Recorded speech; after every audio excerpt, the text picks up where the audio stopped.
In this episode of Man vs. Marriage, for real, destroy the negative cycles in your life. What does that mean? Well, we're going to let you know right after this.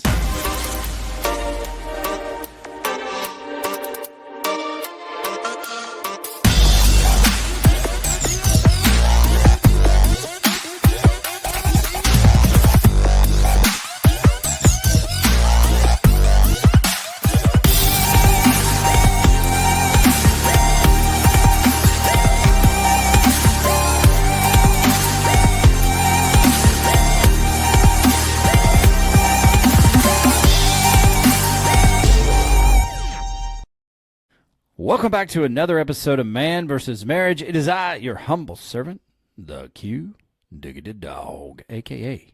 the Q Dog, a.k.a. Quincy Moran, a.k.a. Stop it. if you're my mom, Quincy Wayne, and some of my kids, and sometimes my wife says that to me as well. We'd like to welcome you to the program for sure. That other voice that you heard in the distance would be my lovely wife, who is joining me in the Moran family studio. Lovely wife, say a salutation of your choice. What's that? What's that? Tell the people who you are and what you do. Jeannie Moran. I'm your wife, the mom of all these children. I run the house, and I'm an author. Yeah, very good. I like it. Those are all true things. And you are the love of my life. You like to hear it. I like to say it. It's all true. Hey, before we get started officially, want to let you know that you can email us directly. It is Quincy at MVSMpodcast.com. So make sure you utilize that. Thanks to all you guys who are utilizing it. And thank you for being a part of the program. And also, I want to let you know that you can utilize that email to get into a free giveaway that we're doing. It is Quincy at MVSMpodcast.com for your chance to win some free swag from QuincyMoran.com. It'll be Man vs. Marriage. It'll be Family Famous, or what else is there? Oh, yeah, Quincy Moran, Family Famous, Man vs. Marriage. Those are the three. I thought I was missing one, but I had said them all. Unless you roll back the tape and only said two and forgot the Men versus Marriage. But now you know. So with that being said, thank you for being here. We are going to talk today about how to destroy the negative cycles in your relationship. And why do I say that? And look, I talk to people often, both a part of the show and not a part of the show, about these cycles that come in and out of your life. And there are seasons to every relationship. There are seasons in life in general. But why is it? Like, honey, if you had to explain what a cycle is, let me hear in your words. What is a cycle? Something that repeats itself. Yeah, it's something that repeats itself. And we here in the United States of America, we have all kinds of sayings. It's like, keep going around the mountain, all kinds of things I can't even pick out anymore. But there is something about these cycles we find ourselves in that if we don't address them head on, get down to the root of the issue, then they repeat themselves. And it really sabotages your progress and your relationship, and the progress and the momentum that you're creating in your relationship. And you might ask yourself, Quincy, how do you know this? Because I'm not only a client, I'm also the vice president. And for those of you that don't know the commercial, it's, the famous hair club for men. Yourself. Yeah, I don't care. Nature did it too. But it's because I'm an active participant in cycles, both positive and negative in my life. And Jeannie and I in our relationship, we're participating in some negative cycles. How does it happen? How does it happen? And for those of you that listen, for those of you that communicate with the program, you too find yourself in these cycles where things are going great and you're on the mountain. And the next thing you know, something familiar comes back and you're at odds, and you're not talking, and you're growing resentment against one another, and you're getting cold, and you stop having sex, and you stop being intimate, not only physically, but emotionally. And then the smaller things in life start to irritate you more. And the problems outside of the house get magnified because you're not aligned with your spouse. And you have beef with each other. And you may find yourself doing what you think is going to help, or doing what you think is right, when it's actually making it worse because you're not communicating. That's something as recent as finally came to a finish 2 days ago at the recording of this podcast, where Jeannie and I found ourselves in another one of these cycles. And I tend to get sick of the cycle. Mm-hmm. And it generally, for us, correct me if I'm wrong, and please jump in here and talk about it. But for us, it tends to revolve around money and sex. What else is there that we have a hard time getting out of these cycles? That's pretty much the two areas that we struggle the most with. And and it's the sex thing really isn't an area we struggle with. The pattern that we've had all kind of stems around, or because, like, it's always around a surgery time. It's always when something comes up that puts us in a position where we can't have the intimacy we're used to.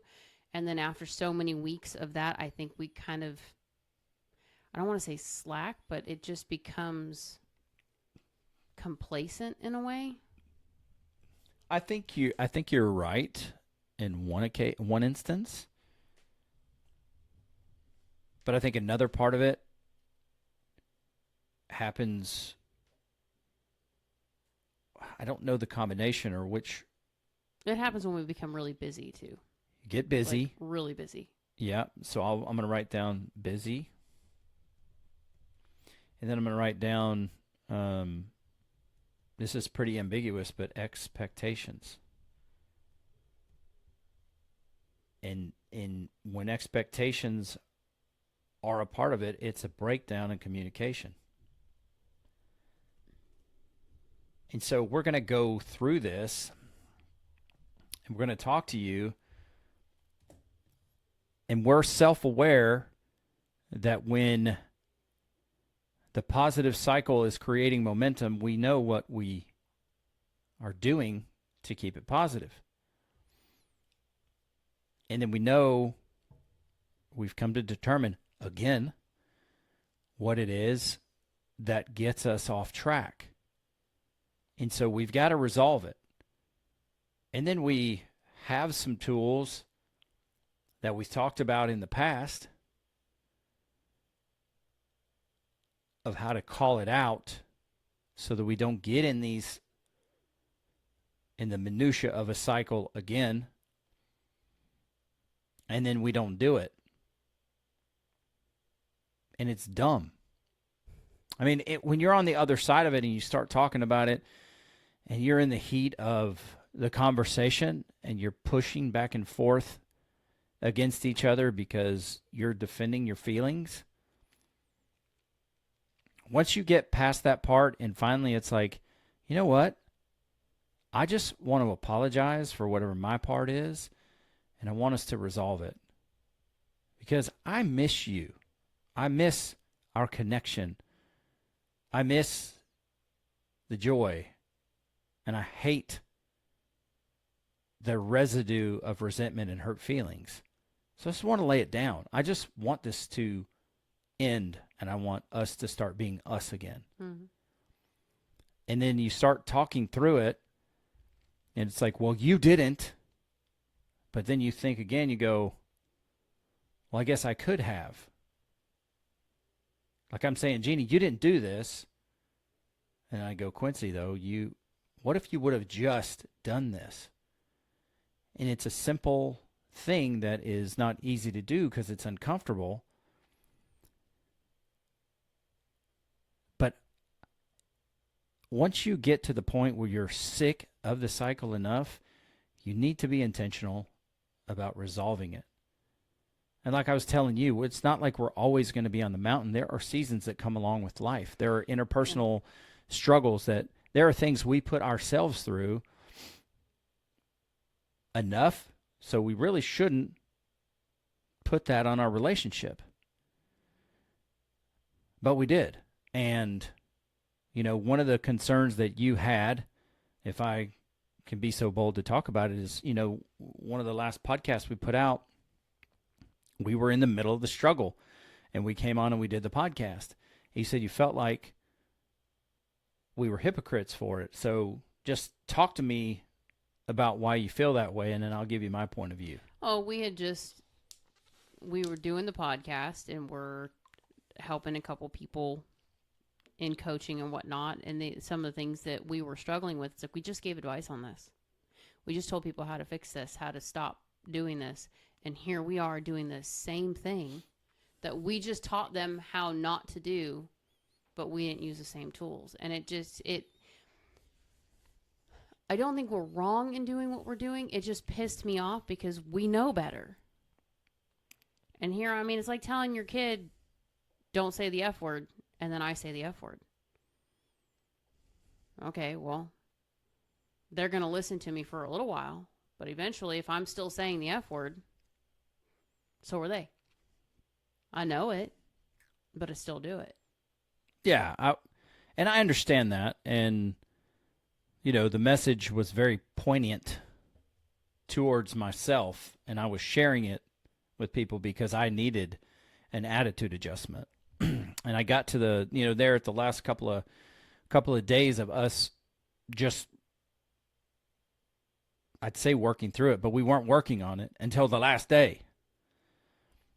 Well, I was trying to work on it, and the thing I said to myself is the thing I say to other people. I've even said to you in the past, and it's like, if you're not going to do anything about it, then stop complaining about it. Mm-hmm. Like, stop complaining here. And there was hurt feelings. I'm a human. I have feelings. It's a real thing. Mm-hmm. And I know better. And so I try to take time to work through it to really understand, is this something my feelings should be hurt about? Should they be hurt or not? Or am I just being a baby about it? I don't know that's the best approach. Maybe it is. Maybe I should take some time and chew on it and come back and then make it a point to come back and say, hey, I didn't like this because this is a non-negotiable for us. And I feel like you just dismissed what this non-negotiable is and say, did you mean to do that? And you can say, well, yeah, I did because you're a loser. Or you can say, no, I was wrong. And I apologize. And I can say, that's good. You were distracted. Whatever it is. And give you the benefit of the doubt, as opposed to letting that just hit me right in the chest and then allowing other things to build up. And so that's where I don't think we're hypocrites. I don't view us as hypocrites because we have said from the beginning, even if we didn't, this is a journey podcast. So I think I was just mad in the moment because we were still struggling at that point in time. And I just felt, I don't know, I was just mad. It's like, how can I give you advice when I myself am not following the advice? But part of that too wasn't necessarily that I was mad at myself. I was mad at you. Because you have, more than anyone else, you have permission when something doesn't sound right. If I say something that hurts you, if there is something that we're not clear on, if it was said ugly and it was taken personal, you were the only person who has the right to, in the moment, go, the hell was that? Mm-hmm. And question me on it. And that didn't happen in the time that the situation came up. And what sucks is I wasn't focused on that moment.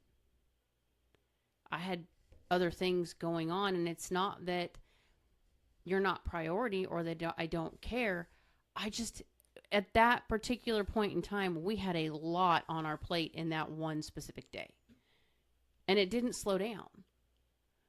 And for me, looking back, I thought we were okay because I didn't catch that one thing out of everything else. And we were okay for a couple of days until we weren't. So I guess because it wasn't an immediate check, you know what I'm saying? Like when it happened, we didn't check it. And then we didn't check it the next day or the next day. So I didn't know your feelings were hurt. I didn't know you were going through something. I thought we were all right. So by the time it got around to me catching on to it, what the hell's going on? Because I'm not thinking about that moment. I'm thinking of every other conversation we've had, trying to figure out, did I miss something? Did I not keep a promise? Are you getting frustrated because we've had a couple of conversations over the last few weeks of things that we need to tighten up on a little bit? And do I need to move my writing schedule? Like I went through a gambit of things in my head,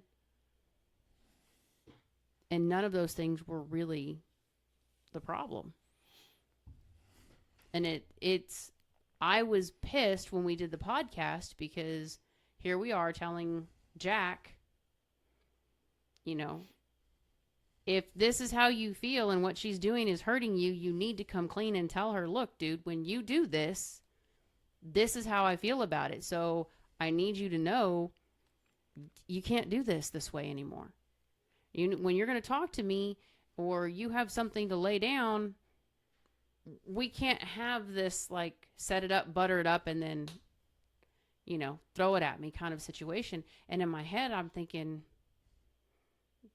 going back through things, it's like, dude, we did the exact same thing. We didn't talk. We didn't open up and say, hey, I'm not gonna lie, I'll get mad if you call me on something and I don't see it your way. I'm gonna get flustered for a minute, but I would rather you call me on it, recognize it, and fix it than let it set for a week, 2 weeks, and then every little thing, whether it's a text message that's read in the wrong state of mind, or, if we're not holding hands when we would normally be holding hands, or, if something is said and you take it sarcastically, but it's not meant, you know what I mean? It amplifies things over time because we're not talking about it.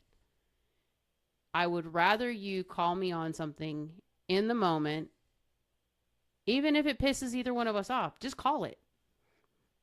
And let's figure it out, because this is the second time that we've had a big hurt and we just let it go and we didn't talk about it for several days, and it just got bigger, and it started to make a gap. We don't do gaps. We're not supposed to have gaps. We're connected at the hip. That's the way this works. Yeah. That's something that we've agreed on. So I don't know. I don't think that what we're doing is wrong. It is a journey podcast. We do put our crap out there for everybody to hear about it. I was just flustered in the moment because we were struggling. And for me, myself, I find it very hard to help somebody when I'm struggling myself. Yeah, I don't necessarily define myself by my losses, and I just know that there are seasons that people go through. It doesn't make anything I've said less effective. Sometimes we just fail. Yeah. And that doesn't mean we don't show up to still do the podcast. And it doesn't mean we're hypocrites. We didn't go. I don't think we were pretending like everything was fine. on the No. podcast. We weren't trying to be like made for TV. Everything was good. Matter of fact, the message in the podcast was a big challenge, and I talked about it. I'm looking in the mirror when I'm saying this because I needed to adjust my attitude. Mm. At the same time, I was trying to honor a commitment that I made. And at any time, I mean, like I say, when you look at it hindsight, it's like, man, that's dumb.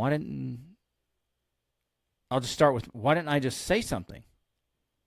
I was already in a rough spot when I said this, when I said the deal about, so we have a non-negotiable when it's like, hey, I need you for something.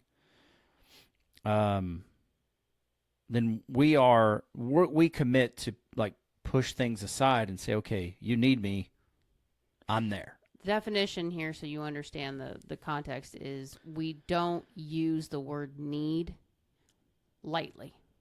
It's not something that we throw out all of the time. It's if one of us says, I need something from you, or I need you to do something, it's an automatic, everything else gets pushed to the side because it's a priority. Unfortunately, in this particular instance, my brain did not pick up on the word need in the way that it normally does. Like I said, I was very distracted. There were a lot of things going on. It's not an excuse. It's just what happened. It's reality. And so what I tried to do in the moment is say, okay, I know you've got this deadline. So like I say, I want to be sensitive to that. So I'm not going to push back on you. And I don't even know if I knew how bad it hurt my feelings in the moment. It's just after you take some time to think about it. Yeah. And then the need, I am, like when we are telling each other, I need you, no matter what it is for, when we come to each other, this is us like laying our pride down and being vulnerable and saying, hey, I'm not taking advantage of you. I need you for this, whatever it is. Mm. And so that's our own buzzword that we've created. And so I kind of thought like, what? And then I had to stop myself and say, look, she has a deadline. So it's understandable. But I simply could have just said, hey, that response is stupid because this is the need. This is our Super Mario star. So did you mean XYZ? And I think at that point, knowing you would have said, oh, I sounded like an a-hole or something like that, and say, no, that's not what I meant. I'm just distracted because I'm under a lot of pressure or whatever. So that could have solved it right there. It doesn't help. This sounds like an excuse, and maybe I'm using it as one in past tense, but I was already getting kicked in the balls. And so this was like, okay, I need this. I'm finally down as far as I can go, and I need the star. Yeah. And it didn't happen. So I can look back at the failure now and say, if it took this failure to finally get us both, like wake us both up to say, how much longer are you going to allow these cycles to operate in your life? Then okay, that's the win that comes from this particular situation. Mm-hmm. But it's sad because I think internally when something's off with your spouse. I feel like I do. And so the need didn't get met, or the request didn't get met the way I had asked for it. There were some versions of it, which I was grateful for, but what I asked for didn't happen. And it was what I needed, because I know, we've worked through things like this before, and it's like, okay, the sky is blue again. I'm good. I'm back. And so, then a few things happened that hurt my feelings again. all these feelings. And so, then I start to dig deeper within myself. I start losing sleep over it. I get frustrated. And so I'm not treating you as well as I've committed to. I battle with things back and forth. And eventually I say, dude, you're either going to live up to it or you're not. Are you choosing to punish your wife, with whatever it is or not? And so I say, I don't want to punish my wife. And so try to roll the feelings back and continue on. And then at a certain point, it's like, okay, what's really happening here? Because it feels like the why is getting just wider as we go along. And so, in this instance, Jeannie asked me, is everything okay? Which in the past is pretty hyperbolic to ask Quincy if he's okay. But it was late at night, and I was working on I wanted to be sensitive to her because there's plenty of yawning. I mean, she's just very tired. I've been exhausted for a very long time. So I'm like, I'm frustrated, but now's not the time to talk about it. Because I knew it would probably be an hour or two, and it was already late, like after, I think it was like 11:30 at night. And she had to get up early in the morning. So I was trying to be sensitive to that.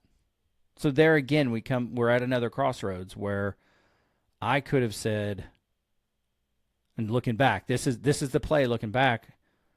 It's late. I am frustrated. But I don't want to talk about it tonight because I know you need to rest. But let's talk about it tomorrow. Let's make this priority one after we're done with the day to get together and talk about this. And at that point, Jeannie might say, well, if you're frustrated, I'm not going to sleep. So how about we sacrifice the time like we do for everybody else, and let's talk through it. And at that point, I can say, okay, let's talk through it. And at that point, we're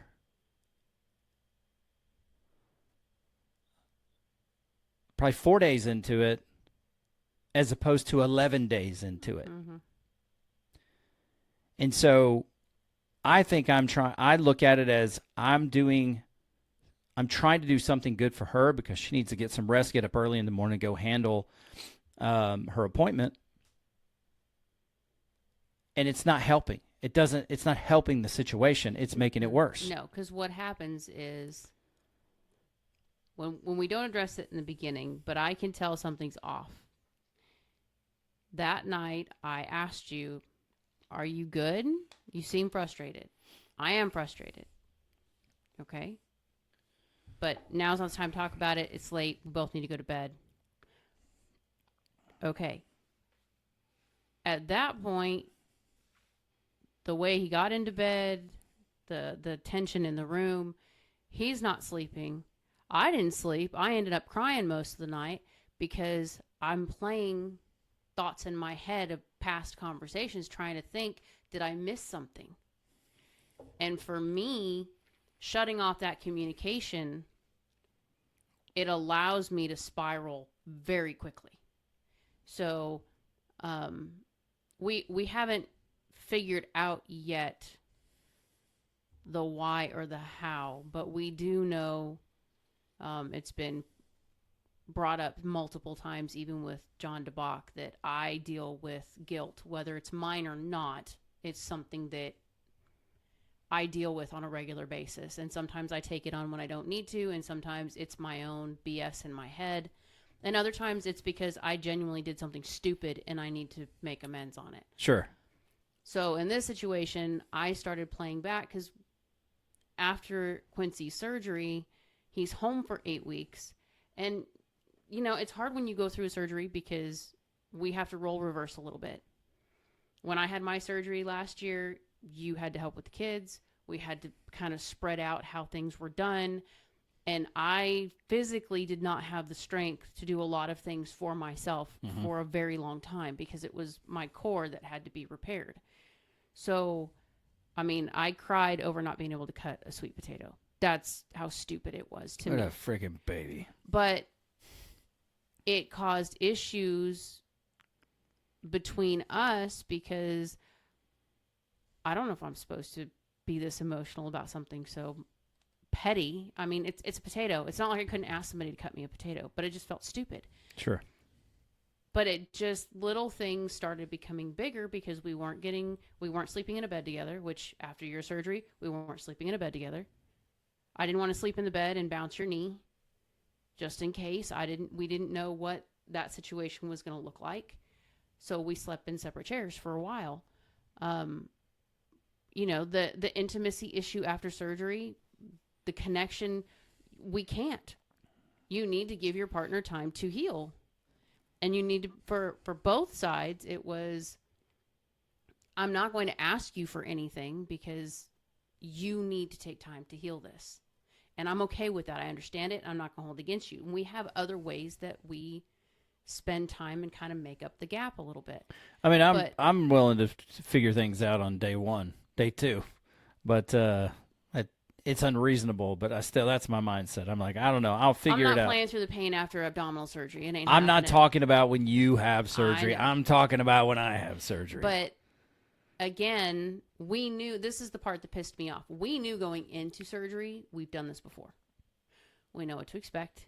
We know what can happen if we don't communicate, if we don't talk, if we don't stay on the same page, shit happens.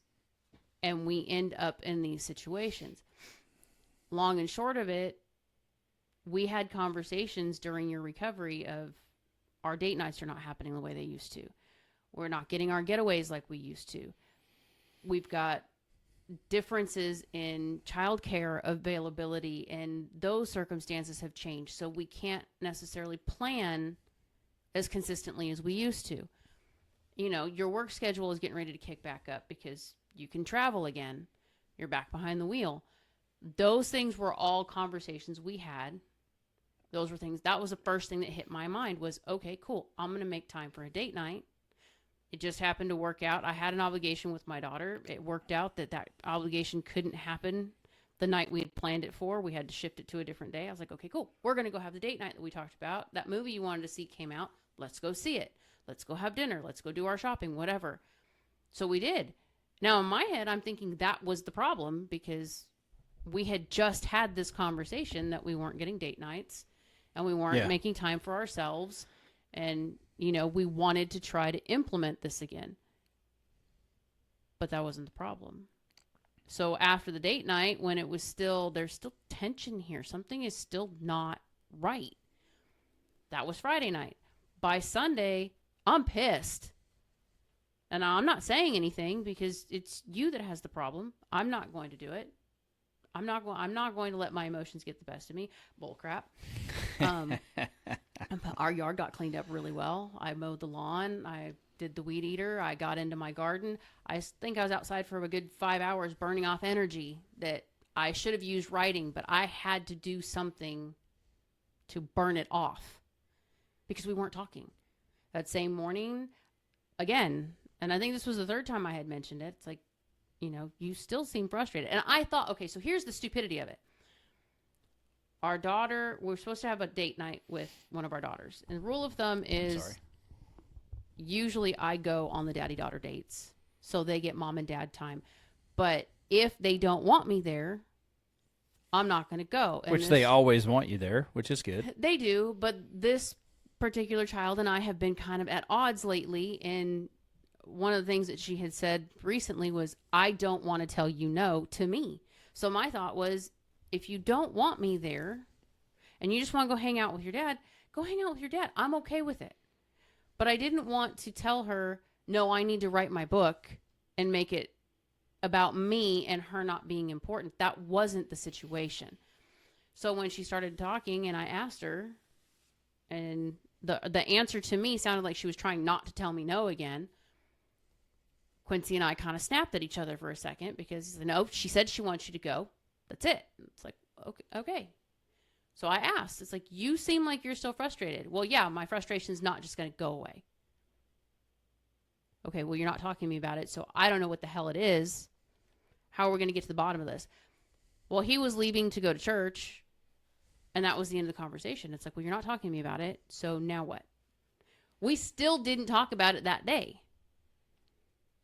It was, what, a day and a half, 2 days later before we finally had the conversation, and it was like, that wasn't even something that crossed my mind. Out of all the things it could have been, that never crossed my mind. Not because it wasn't important. I just didn't catch it in the moment that it happened. I said something that hurt you, and it wasn't intended to hurt you, and it wasn't intended to push off your expectation or your need. There was just a lot of shit on my plate that day. And I was going through my own internal mess because I've missed my deadline twice. I'm on my third deadline now, and I was frustrated. The kid's sitting in the back of the car after an hour-long ride going, oh, I think I left the stovetop on. And nobody's home to turn the stovetop off. We've got the kid who just came home from a trip, and she's rattling on back here, and my brain is trying to keep up with the conversation while trying to work through the things that I need to do when we get home. We were going to podcast 10 minutes after we got home, live, which is not my favorite thing to do. I was in no condition to do it. I didn't want to be on the camera. I looked like shit. I had had a long day. I was done. But we did a podcast live. Yay. And then we got home, and I got yelled at because I didn't meet somebody else's expectation, because God forbid my brain should be on 10 other things and not that person's mood at the moment. And so it was just a lot happened in that day that one thing, for whatever reason, did not grab a hold of my brain and say, whoa, hey, you screwed up here. You need to fix this. But we let it go so far that we had 5 days, for me, on my end, of going through random conversations, trying to pinpoint what I do or what didn't I do or why are you mad at me?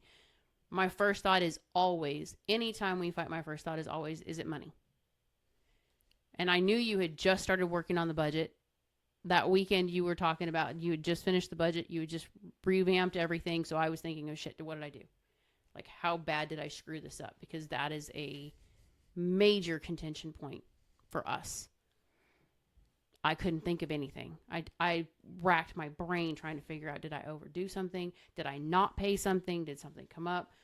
I went through all these scenarios, and none of them were what was really wrong. So I'm over here in my own head about things, building more problems than what we're actually dealing with. And by the time the conversation actually happened, and this is the shitty part, it was not intended to come out the way it did, and it was not meant to, I don't want to say belittle, that's not the word. It wasn't meant to make it seem like what bothered you was minute. It was just, I didn't even think about that. That never even crossed my mind. I didn't even think about that, which in turn hurt you worse, because why wouldn't I have thought of that? If it's a non-negotiable and it's a huge deal, why did I not think about that? And it, like I said, it wasn't meant to make the argument worse or to not make your feelings valid. It was my thought process was, holy shit, why didn't we just do that night? Why didn't we just say something and then we could have been done? Instead, we went through all this crap. Why? Look, we have rules of engagement. We have soft place to land. If you've got to tell me something and you need to tell me ugly, you can tell me ugly and it will still be a soft place to land. We've got our non-negotiables. We've got our, you have permission to tell me when I'm an asshole and I will own it. We have all these things in place. We didn't use any of them.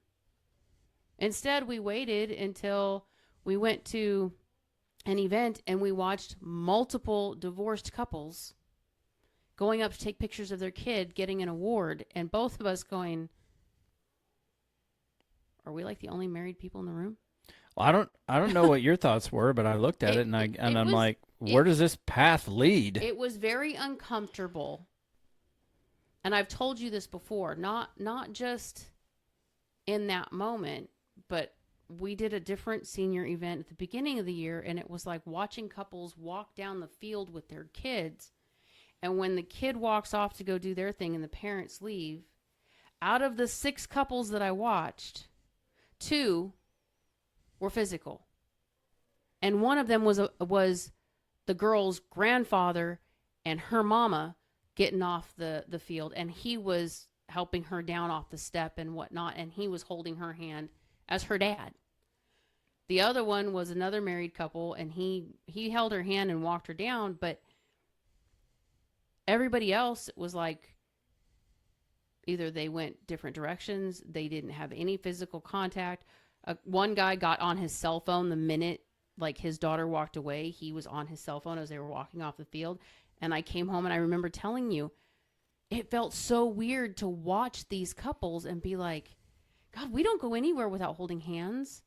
Or we don't, I mean, the ROTC kids that we took to the last camp talked about how your parent, to our daughter, your parents are so cute. They're always holding hands, and the way they were talking, and they were constantly like touching and tickling each other while we were driving. Now, mind you, they're in the back of the van. I'm not paying attention to them. We've got our own thing going on.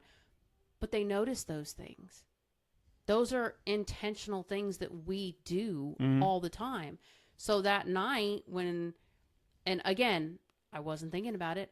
When we got there, I wanted to get in, get a good seat, make sure I saw my kid, make sure I knew what was going on. And then when we got in there, you got on a phone call with somebody from work, which I understand because of the situation going on. But it was just different. And then when we left, it was the same thing. I was like, okay, cool, let's just go. And I was trying to get out of the crowd. I didn't even think about it until you mentioned it, that usually when we've got to get through a crowd, I grab for your hand and I let you maneuver us through the crowd. I didn't do that. Mm-hmm. I didn't even catch on that I didn't do that. I saw the door and I went for the door. And when the conversation finally came up, that's when we finally sat down and said, okay, pump the brakes. What the hell? Mm-hmm. Because this isn't us. And we had to work through some of the conversation that happened and go back through. We have all these freaking tools, and we didn't use a damn one of them. Not a one. How did we let that happen? And then we had a second conversation, and we started looking at, we're not doing our date night, which life has changed. Childcare has changed. Job situations have changed. With you being out of work for your surgery, which you worked from home, but it's not the same. And you have a lot of things coming up where you need to be hands-on. And you're going to have to travel more because it's summertime. It is that time of year where your work stuff just is, there's a lot. It's been a lot, even working remote, like I told my boss, and I'll let you get back to it. It's like, you get on the computer 7:30, and I'm fighting to get off the computer at 6:30, and I'm not even done with all that's going on. And you still have your PT and all your other things that you're responsible for because of your recovery and your surgery. Mm-hmm. But looking at where we are and sitting down and going through the conversation, it's like we're not having our date nights consistently. We're not going on our away trips. And we have had a couple of them, and we talked about it. But then when we talked about it, it's like, yeah, but this first one, it wasn't an us trip. It was for the kid. We got down there, and by the time, I drove the course 3 times that day. 3 hours up and back 3 times. And by the time we got back down to the hotel, I'm done, dude. I've been driving all day. I've gotten out of the car to pump gas, go to the bathroom, and then we stopped for dinner. Other than that, I've been in the car all day long. Yeah. And it was not the easiest weather to be driving through. But by the time we got to the hotel, it was like, I just want the bathtub because we don't have one. I want to enjoy it. And then, hopefully we'll get our time together. But even that, my bath got cut because one of the kids, something happened at home and they needed advice on a medical situation. And it was like, okay. By the time we got off the phone with them, I'm done. I'm exhausted. So we don't have like an actual away time. When Quincy and I go away, usually we try to make it a minimum of 2 nights. The first night is kind of a just get your head out of home. Mm-hmm. Let everything at the house be at the house. And then day 2 is us.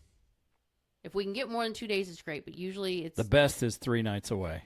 yeah. That's the best. The second night is usually all about us, and then the third night is, we're kind of preparing for going back to home and what's coming up. But it gives us the difference is when we have a weekend away, we plan it, so we have time to kind of build up anticipation of what we expect, what we're going to do, what our time is going to be all about. We haven't had that.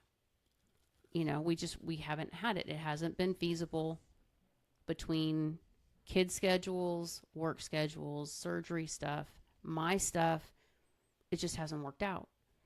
And it's not because we're intentionally putting it off. Life is just happening at a rapid speed at the moment. So yeah, I mean, to butt in real quick, we were being faithful for several weeks of doing our check-ins to make sure that we're okay. And then with the success, we got lazy. We got complacent and stopped doing I think we got the check-ins. busy though too, because most of the time, anytime we went for a drive, I always asked you, how are you doing? How are things going? How are you feeling about these things? And we kind of did a check-in that way. But I think because we weren't going places, because that's when we usually do it, is on a drive. Or, if we go out for a date night, we have a conversation. I think because we got lax on those things, the check-in just kind of went with it, because it was part of the routine of our date nights and, our weekends away and things like that. And I think we just kind of let it slide with everything else. And that is the core of this, conversation here. It's taken us 47 minutes to get there, but I felt like it's important for you guys to hear the story. You know that the things that we get in the cycles with are sex and money. So money wasn't the issue. I won't say money wasn't an issue, but it wasn't the issue. So it was sex.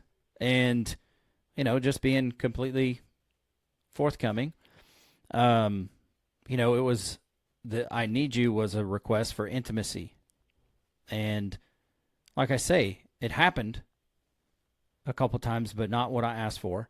And then, we had some fun flirting sessions, like on a Monday and a Tuesday, and they resulted in nothing when I thought they should have resulted in something. And the part that you guys don't know that I want to bring you up to speed on is I told Jeannie, because she's got the pressure of this deadline, I said, look, when it comes to sex, until your deadline, I'll have you initiate so that I'm not putting that pressure on you so you don't have to decide.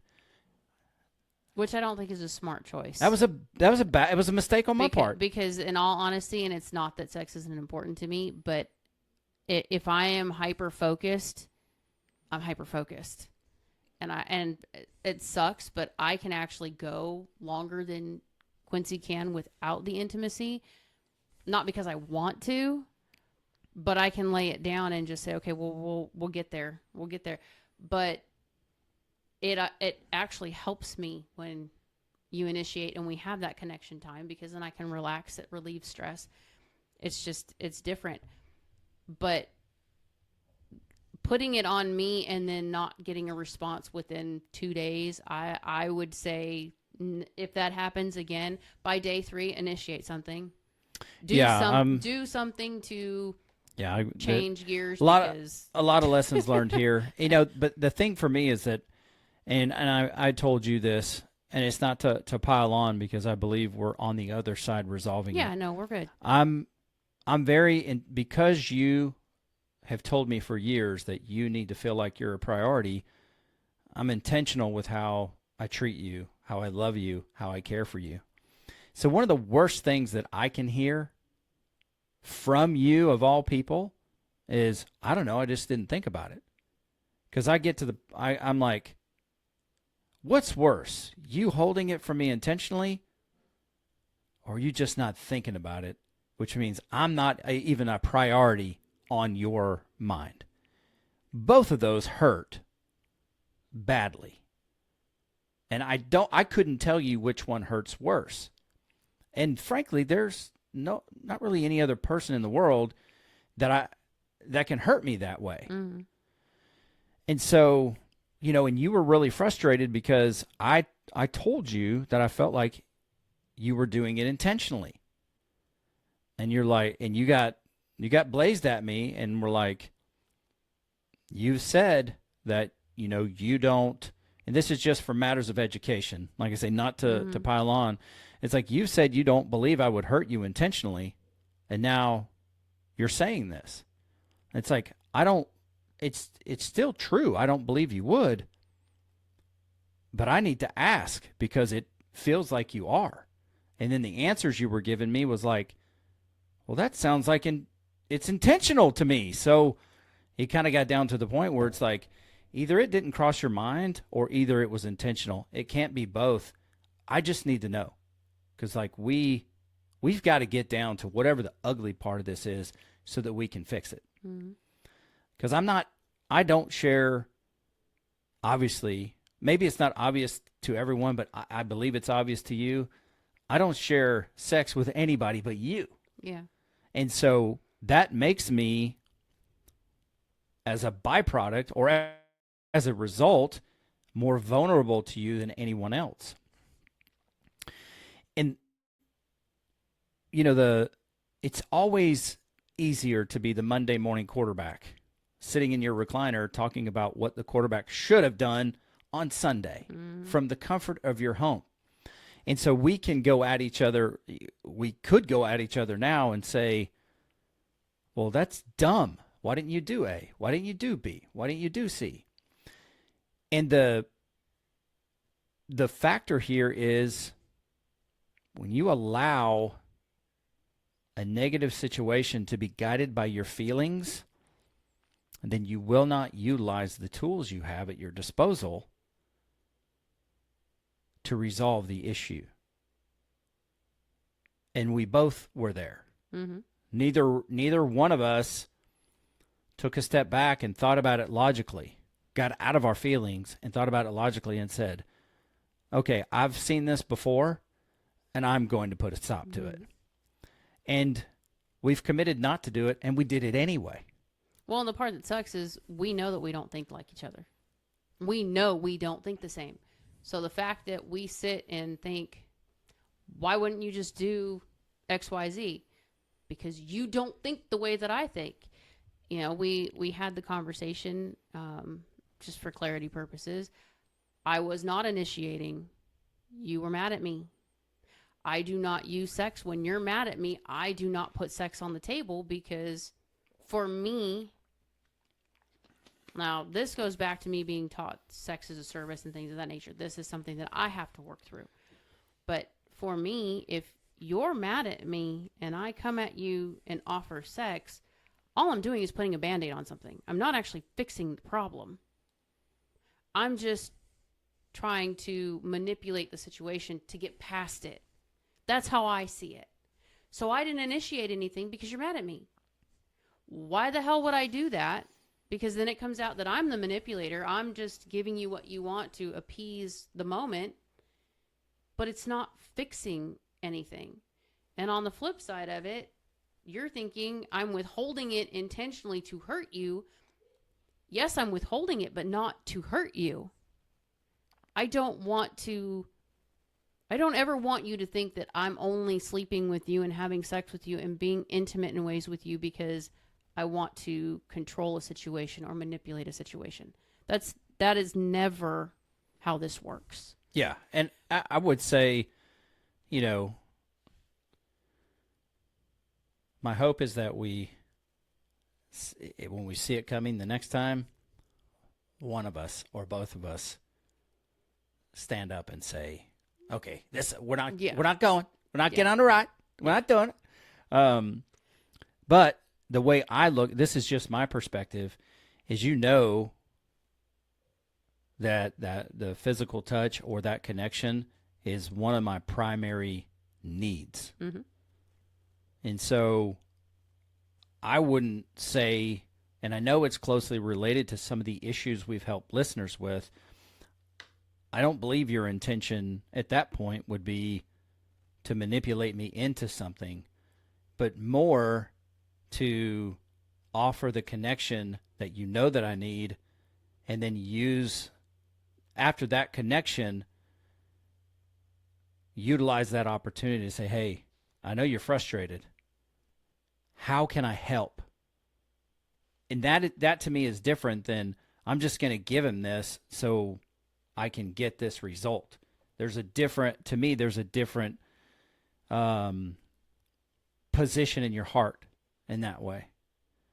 That's the way I think about it. That's why I'm saying we don't think the same on those things. So that's where problems come up, because we don't think like the other person. Well, let me give it to you in this fashion. If you're upset with me, I know one of the ways to your heart is quality time. So if I were to plan a date or an experience, I know you're mad. I could get you out. We could go to dinner. I could start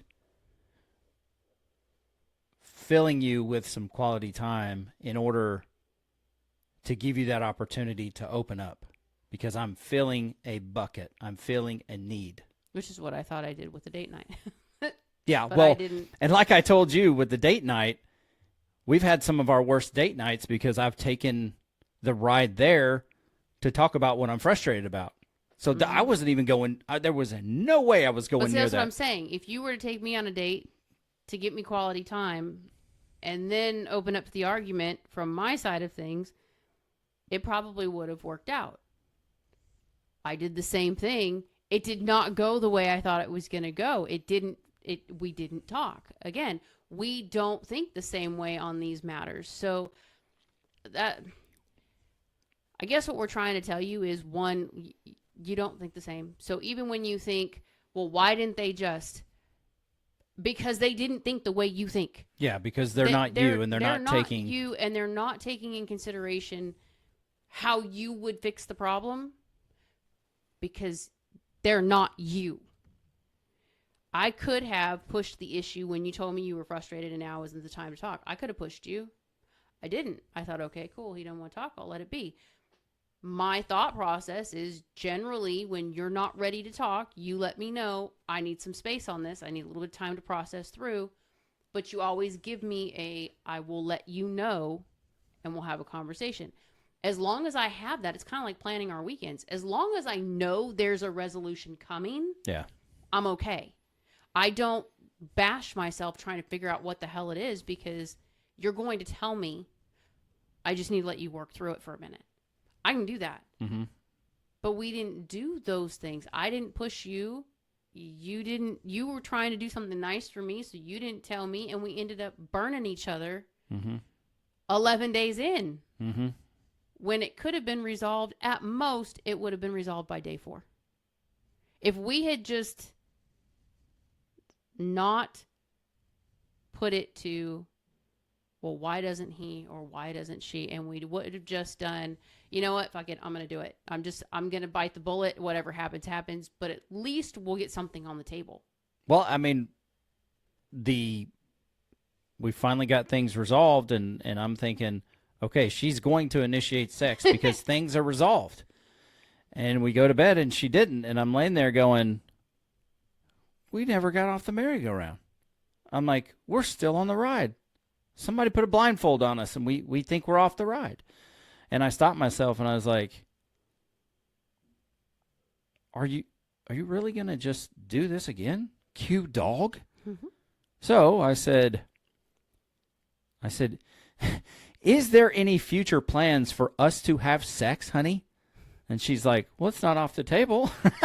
And I'm going, no, I asked you, I said, do we need to have sex before we go to bed? And you said, well, if it's not off the table, I would definitely be up to see where this goes. And I was like, okay. And it still took us a good 5-10 minutes before we moved, and we're like, look, we agreed to this. We're okay now. We can do this. By the time that was all said and done, and we finally got into bed and relaxed, we were still not 100%. But we were closer than we were an hour ago. No, I mean, we wouldn't. Your wound is never 100% 5 minutes later. No, but I think once we got past the initial, like, we're not withholding anything anymore. Everything's out on the table. Yeah. We both agreed we have these rules, we have these tools, we have agreed. We're not doing this again. This is twice. That's 2 times too many. We're not doing this again. And I think it was, oddly enough, I think it was a year it to was the day. Because my surgery last year was March 8th, and our trip was 7 weeks after surgery. And my book came out, or was coming out, was being edited. There was a lot on my plate again, and we were with people that I'm not particularly in love with. And we missed each other's cues. We just did. And so we got back and we went through this cycle then. And that one was, I think that one was worse than this one, personally, because we both came home feeling like we were stabbing each other. Yeah, this one was a little bit worse because it's like we went through this a year ago and here we are again.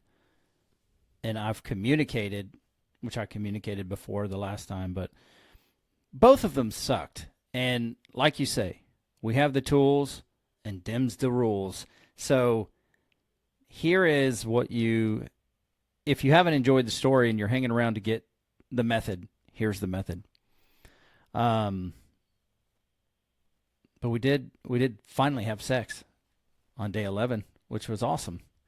And then day 12. Day 13 is in the works, boys. Here's where it is. What Jeannie and I know is that we have to have these check-ins. And we have the check-ins, and they go good. And it's almost like being on a diet, and you're on point. And then it's like, okay, well, I'll just have this time. And so you get lax. Like you have success, and it can either create more consistency and deeper success, or success can create complacency, and you start getting lax on these things. Well, I know it was set for tonight, but we're busy, so let's do tomorrow. And then tomorrow comes and goes. And so what happens is if we aren't intentional because of our lifestyle, we get out of the routine and things just begin to pile up on us. And we are not connecting like we normally do. And look, your life is your life. Our life is our life. And our life comes with certain responsibilities and levels of stress that may not be on the normal relationship. It doesn't mean it's any less for you or more for us. It's just a different picture. And so we've got to have those things. And we want, but we also need each other. And we need quality time and connection and great sex, because those are things that we don't give anybody else. Mm-hmm. We chose each other. And so last night I was thinking, okay, we've screwed up yet again. We haven't done our check-ins like we're supposed to. And what about the check-in is going to be intentional? Because before it would just be, hey, how you doing? Oh, how you doing? Okay, good, cool, yeah. And now we did one that, for a little while, we did one that Tony and Alicia do from the one marriage. And theirs was like, okay, here's the list of items, 1 to 10. Here's where you rank. Yeah, that didn't work well for us. That was not good, because you want to retaliate against somebody because they hurt your feelings. So here is what I came up with. Jeannie and I talked through it, kind of negotiated. I told her it felt like a prayer from Game of Thrones, because the mother, the warrior, all that. But here's how the check-ins have to go. We've got to pick the day. Right now the day is Friday. We need to implement the rain check rule too. So if we do have to postpone it because of life or busyness, or if there's something that we have to negotiate the day, we need to instill the rain check rule to say, okay, we're going to rain check it on tonight, but that means we have to get back together tomorrow night. It does. That way we're not letting days go by and forgetting it. But rain check for us, I think, is a buzzword that we would both lock in and say, okay, then it has to happen tomorrow. Yeah. But we can't be rain checking 2 and 3 weeks in a row. No, I think we need to use it when it's necessary, but we also, I just think it's a good way to keep us on point with it, because rain check is not something that we just randomly throw around.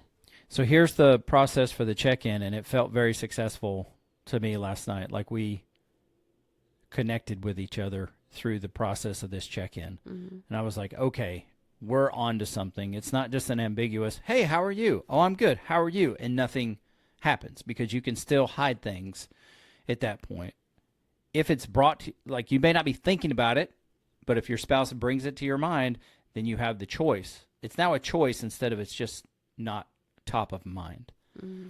So here's how it goes. We're asking each other this question, and Jeannie's going to ask me, how's Quincy the man? How is Quincy the husband? How are you doing with our intimacy? Sex, cuddle, like whatever has to do with the intimacy area, which is emotional and physical. How is Quincy the father? And I added this one in. How's Quincy the friend? Because we have friendships. You have a best friend that you write with. You have friends that are going through traumatic health issues right now. And I was like, it's important for me to check in on that part. Yeah, because it weighs on you. You're still, I mean, even doing the coaching and stuff, some of those relationships, we've gotten close with some of these people. And so when something happens, you can't disconnect yourself from it right all the time. Sometimes it's hard because you know these people and you really, really want to help fix something. And sometimes you just can't. You can't. And then it's like, okay, how is Quincy the career man, whether it's my 9-to-5 job or the podcaster, and then open it up for discussion. And so for Jeannie, I'm asking her, hey, how's Jeannie the woman? And when I talk about Quincy the man, I'm not just talking about me personally. I fold my faith into that, and I talk about, I will be talking about what I believe the Lord is doing in my life or for the family. And that's one thing that we recognize too. The only time that we pray together right now is when we eat supper together. And we have left that behind as well. Well, it's not good. It's not good. And then I'll ask, how's Jeannie the wife? How are you doing with the intimacy? Because we have a goal. Believe it or not, I think it's brilliant. We have a goal of at least 3 to 4 times a week we're having sex because we want it. And I think when we went to that Dream Again conference, I was looking at 4 to 5 and you were looking at 3 to 4. And I was like, bonus. We're really close to where it is we want. And there's some weeks where we have more than 3 to 4 bonus weeks, which is good. And I'm asking, how is Jeannie the friend? And that is how are the people in her life that she's a friend to. And maybe how are those friends treating her? Is there anything that she needs to talk about where there's a rub? Or does she need to get it out? Well, it's good for me too, because sometimes I forget my own boundaries. Yeah. And that's a good part of the conversation where you might see something that's going on or hear something that's affecting me or vice versa. I mean, where it's like, you're talking to this person that you're really close to, and I've noticed that when you talk to them, you've kind of got an edge to you now. Do we need to discuss? Do you need to reestablish boundaries? Do we need to, it's just a reminder for us that we see each other differently than anyone else. That you're the only person I'm completely transparent with. Mm-hmm.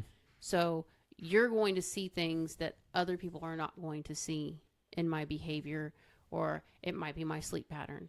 It might be my eating habits, not from a health perspective, but from you're stressed, you're not sleeping. Yeah. What is this from?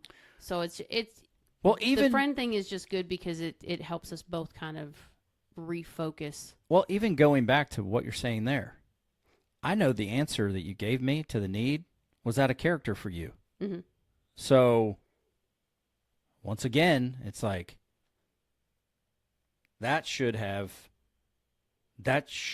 alerted me there to say, hold on a minute. Let's try this again. And as we talked about it, last night or the night before, and we talk about it some more now. There's just more ahas firing off. It's like you absolutely, and it goes back to a podcast that we just did impromptu, which is So what if do it afraid? Mm-hmm. So what if you have fear? Do it anyway, which I think is vital to our relationship, because not only do we have these other factors going on, we're in transition in our family's life, Mm-hmm. like, with having our youngest leaving. Well, there's a lot going on. Right. What we talked about last night. I mean, I'm getting ready to be 47. Things are starting to change for me as we go forward in life, and it may not be the same as what other people have experienced or what other people have said to expect, but I still have to at least acknowledge things are going to change. At some point, things are going to change a little bit, and we need to be communicating so totally. that it's not taken personal. I mean, just last night discussing the fact that I'm more emotional now, and for me, I don't like to be emotional. It's very frustrating for me, especially if I don't have control over it, and I'm in the place where I have to ask myself, is this something that I should allow myself to feel the emotion, process it through, and then let it go? Or is this something that I'm overly emotional about and I really don't need to be? Mm-hmm. I don't normally worry about that stuff, but like we talked about last night, Mo's going to be leaving. She's going to be going to the Air Force. It's a different scenario than when our other daughter left the first time. So the emotions are different because the relationships are different. The circumstances are different. And I had to go through, I talked to a friend and was like, I don't know how much of this is just my age and overreacting and things are going on and I'm stressed and so this is what's happening. And she was like, girl, your baby. All the other ones up to this point, they're going to go do their thing. This is the last of the last. Yeah. This is different. And it's not better or worse than any other kid. It's just there's no more driving people to school. It's a milestone and in she's our like, life. You need to let yourself, she's like, in a way, you're going to mourn it. Yeah. And in a way, you're going to be excited because we're moving on to another milestone for her. And now we've got, kids in the house talking about relationships and families and things of this nature. So she's like, there are times where you're just going to have to process through it. But again, last night was the first time that we've talked about that and what I'm going through, because it's one of those things that I was just like, I don't need to worry about it right now. I don't need to deal with it right now. Yeah. But again, it could hinder things in the bedroom. It could hinder my behavior. I could start getting snappy. So if I'm not discussing it with you, and I'm not telling you, hey, you're the only one I know to trust, you need to call me on this stuff. I need you to buzzword me when you see this because I may not catch it. Yeah. And I'm not doing it to be an asshole. I genuinely just won't catch it. And that's, and the final piece of that is, how are you the man? How are you the husband? How are you with our intimacy? How is Quincy the father? How is Quincy the friend? How is Quincy the career man? The next part is just, I want to open the floor to you if there's anything else to talk about that these facets of life don't cover. I think that the only one we didn't add to that is, how's your heart? And that has always been my go-to question with you is, I know you're going through this, but how is your heart? Where is your heart in this? Because if there's hurt, if there's anger, if there's fear, if there's resentment, if there's any of those things, then your heart is not pure in what you're trying to do or what you're trying to achieve, because you have these things. So it's always been a habit for me to ask you, how's your heart? Where's your heart in this? Yeah. So I'm going to add that. So we air it out. If there is anything, we air it out. And if it's work, whatever, and you just need to be able to let all the air out of the balloon, that's the moment that we do it. And then we generally process through or discuss, well, where's God's heart in this? And that kind of brings us back to, setting us back up to being aligned, not just you and me, but you, me, and him, and what we're doing. Yeah, and I'm glad you brought that up, and I'm adding that to the list, so we'll revise it. It's a living document, you know. But this is the key, and I would say the thing that goes along with this check-in is not to put your focus on destroying, even though I'm naming it for the point of the program, on destroying the negative cycles.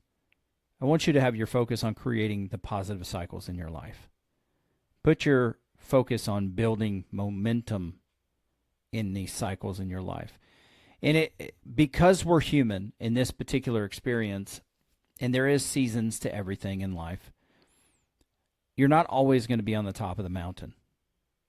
And that's okay, because sometimes the valley really helps give you perspective and a sense of greater appreciation when it comes to the times when you are on the mountain. Well, sometimes there's stuff at the top of the mountain you're not ready to face yet. That's a fair point too, no matter how you look at it. You've got to build yourself as you get back up to the top, so you're resilient when you get there. Well, the thing that I would say, guys, is that whatever you are not doing with intention, then you are intentionally not doing it and working against yourself. And so that's a check on us both. If something's not crossing your mind, you need to make it a point, especially if it's one of your spouse's top needs, make it a point to bring it up. If there are situations that happen, just like with this situation with Jeannie, she said she did something that was out of her character for our agreement. And boy, I just looking back, it's like, how dumb was I not to just say something in the moment? But life is not the movies. You're not always the hero at the right time. No, and sometimes you've got a lesson to learn, so we screw up, and then it's like, oh, got it. Yeah. And so, or it becomes a podcast, and we, let somebody else catch it. Whatever. That's the value of this podcast. And you were talking to somebody, the other day about the show that had listened and had some questions for you. And it's like, well, what's the theme? And the theme, in my mind, is number one, it's an experience-based journey podcast. And it's all, or the majority of it, is based on how we've got it wrong and how we've grown through these areas to make our marriage what it is today. And there is a significant amount of value in that, because we're not classically trained with PhDs or have college degrees in this stuff. I don't want alphabet soup. You may not. And if you have a degree in this stuff, that's okay. I mean, that's good. You earned it. But for us, we focused on what we were willing to do and what we're willing to take responsibility for, and also what we wanted in our relationship. And so we are human. And as much as I would like to say, I don't want to say I'm perfect, because I know I'm far from it. It's in those imperfections that we have the opportunity to build and strengthen our relationship, because we blew it. And at one point or 2 points during the conversation, getting heated, we were choosing sides. I felt it. We were in defense mode. And I finally got to the point, like I say, where it's like, okay, Quincy, are you fighting to be right, or are you fighting for what is right in your relationship? And how much longer do you want to hold on to this? And it's like, I want to be good with my wife. I want us to get back to connecting. Not just sex, but period. Mm-hmm. So I will lay it all down. What am I fighting for? Yes, my feelings were hurt. Okay, we can resolve that. How do we reconcile? And how do we move forward? And how do we look at our stupidity and try to do it less as we go forward? And that's it. And we know. We say awareness is a weapon. Okay, let's use it for good. And let's hold each other accountable. And let's stick to our check-ins. Because I had a great time talking with you last night about each of these areas. And I felt like we were plugged into us again. Mm-hmm. And what makes us great. So the rest of the world be damned. I can face it. I'm good. I can face it. Because we're aligned. And God orchestrated this relationship and put it together. You know? And I'm sure he looks at us and goes, guys, you freaking morons, you're doing this again? I mean, we look at our kids. Our parents look at us that way and go, the guy in Happy Gilmore, jackass! Yeah. He's like, I can see where this is going. Mm-hmm. Okay. There's another podcast. You're welcome. Anyway, if you choose to follow this particular protocol, maybe you take the check-in and you make it your own.